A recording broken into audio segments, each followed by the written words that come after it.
po sa lahat po ng ating mga tagapakinig, sa lahat po ng estudyante ng The Late Start Investor Class at sa mga sumusubaybay sa ating programang Manage Life. Dito po ay pera-pera lang ang usapan at kung ikaw po ay naiilang pag-usapan ang milyon at ibang bahagi patungkol sa pera, ang programa pong ito ay hindi para sa inyo. Pero kung kayo po ay nagpaplanong umasenso, yumaman o di kaya gumanda ang takbo ng buhay, ito po ay talagang disenyo para po sa bawat isa sa atin. Welcome po sa ating unang araw ng programa ng Manage Life. At ako po'y umaasa na tayo po'y mabigyan ng kaliwanagan sa ilang prinsipyo na gusto ko pong ibahagi sa inyo. Ito po ang unang time na ako po'y umere, no?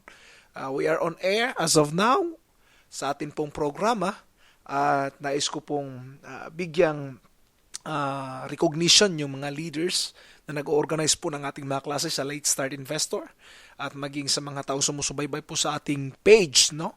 Sa Facebook page po natin, The Managed Life. Gusto ko po kayong pasalamatan at gusto ko rin po kayong ipaabot ang aking taus-pusong pag-recommend, no? Pag-appreciate sa inyo pong mga ginagawa. Ngayon po, sa umagang ito, meron lang po akong ilang prinsipyong gustong ibahagi sa inyo. Dahil ito nga po ang una na part, no, sa ating Managed Life na radio program. Nais ko pong ipaalam yung unang punto na gusto ko po talagang ibahagi palagi sa ating mga programa.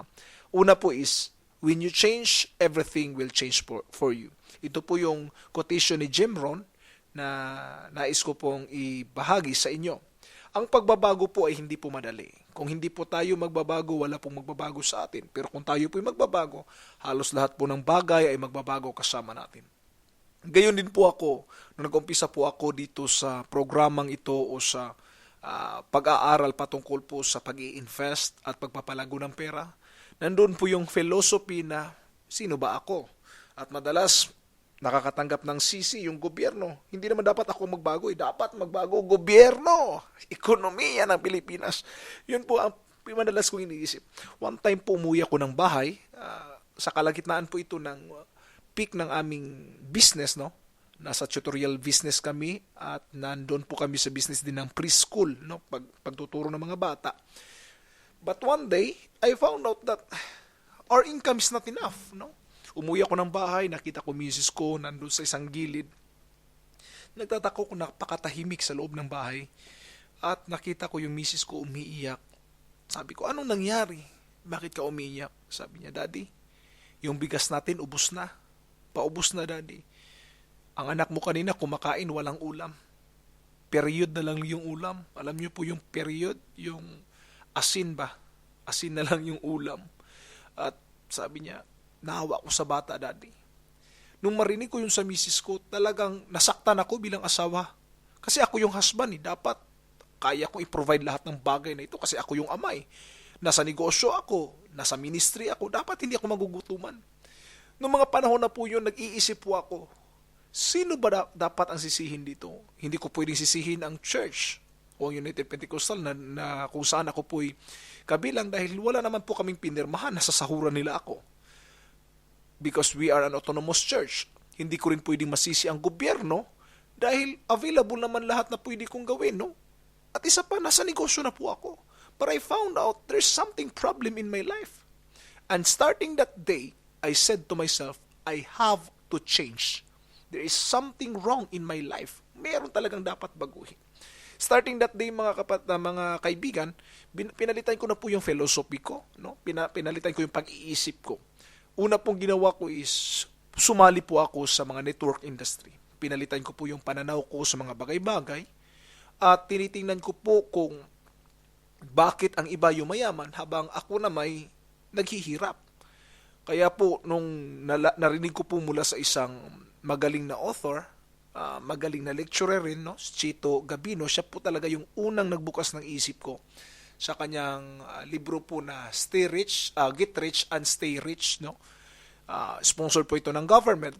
Doon po ako nag-umpisa na mabuksan yung isip ko.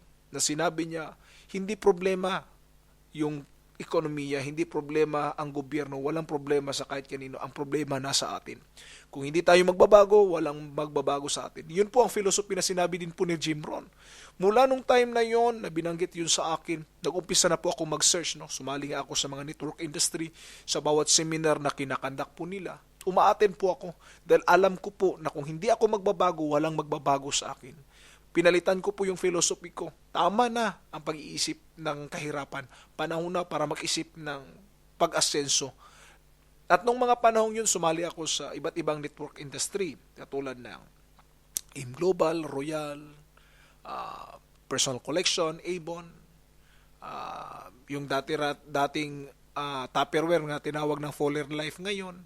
Yung mga bagay na yun, mga kapatid at mga kaibigan, yun po yung sinalihan ko nang sa ganun magkaroon po ako ng bagong pananaw. At yun nga, I reach it. I meet new people, I meet new mentors, I meet Chinkitan in a seminar, kahit hindi kami nag-usap personally, but when I heard from him, ang ganda pala. Then I heard from Robert Kiyosaki, introducing the real estate and the stock market. And I've heard a lot of people presenting. Francisco, I've heard, sino pa ba? No? Francisco Culayco, Jim Rohn, Brian Tracy, Darren Hardy, Tony Robbins, Zig Ziglar, to name a few. Sila po yung mga taong nagbukas po ng isip ko at nagbago po ang aking pananaw. At doon ko na napansin, nung ako'y nagbago rin po ang kita ko. Nagbago rin po ang aking understanding patungkol sa pera. At nagkaroon po ako ng mga kaibigang milyon.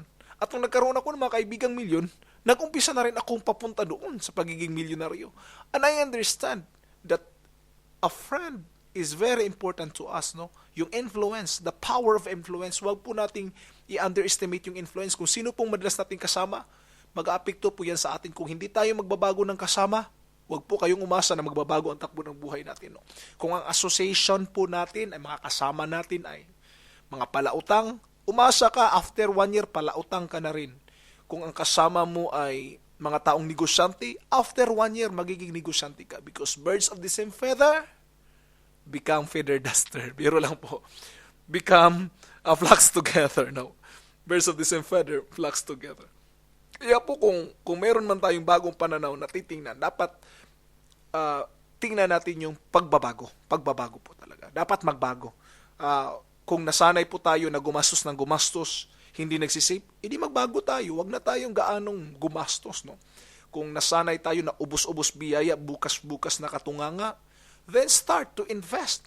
Start to study investing. If you want to become wealthy, study wealth. If you want to become healthy, study health. Ang mga tao gustong yumaman pero ayaw pag-aralan yung paano yumaman. Gusto lang yumaman, gustong tumanggap ng pera, which is wrong.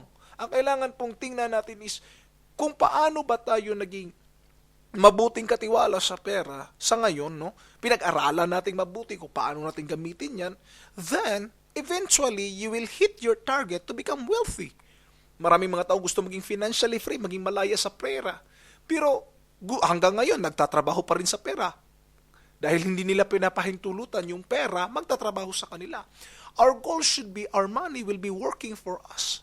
Ang pera dapat ang magtatrabaho sa atin. We don't have to serve money. Money has to serve us. We are the master. Money is our servant. They are an obedient servant to a good and, of course, a faithful na master. At sino yun? Tayo. Tayo dapat ang maging master ng pera. Sa kasawayang palad, maraming tao na naging alipin sa pera. Kahit day off, maghahanap pa rin talaga ng part-time para lang kubita. Bakit? Alipin nga sa pera. Kasi kulang. Ngayon, hindi natin kailangan gawin yan.